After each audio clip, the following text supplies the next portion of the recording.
xibaar yu wér te wóor ca tàng ba abonnez-vous pour ngeen di mën di jot suñuy vidéo. dal leen ak jàmm seen chaîne bi di Buzz 221 HD kii di Cheikh Omar Diagne di ancien directeur des moyens généraux de l'État yëkkati na ay ŋàññ daal di koy jëmale ci état bu bees bi ginnaaw bañ tegee loxo kii di Maïmouna Ndour Faye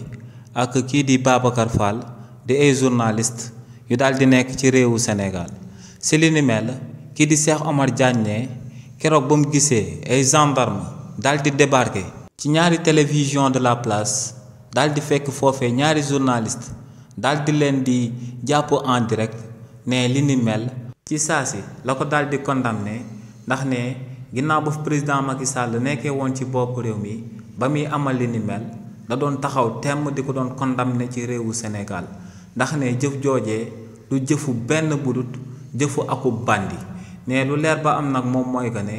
moom li mu daan xeex démb ginnaaw ba président Macky Sall nekkee woon ci bopp réew mi ne kenn du nekkaat ci bopp réew mi di amal même pratique yi mu koy daal di cautionné ne lu leer ba am moom mooy que ne régime bu bees bi liñ daal di amal jëmale ko ci jëmmu ñaari journaliste yooyee c'est indigne de leur part te ne loolee du lenn lu pratique yi nga xam ne moom mooy pratique yu njëkk yi nga xam ne bépp sénégalais da ko war a daal di bannir ne àndul ak waa régime bu bees bi si luñ daal di teg loxo en direct ay journalistes yi nga xam ne seen liggéey lañ daan amal ci réew mii di Sénégal. kàddu yi ni mel la kii di Cheikh Omar Diagne daal di yëkkati daal di koy jëmale ci liñ tegoon loxo kii di Maïmouna Ndour Faye ak kii di Babacar Fall ginnaaw ba ñooñee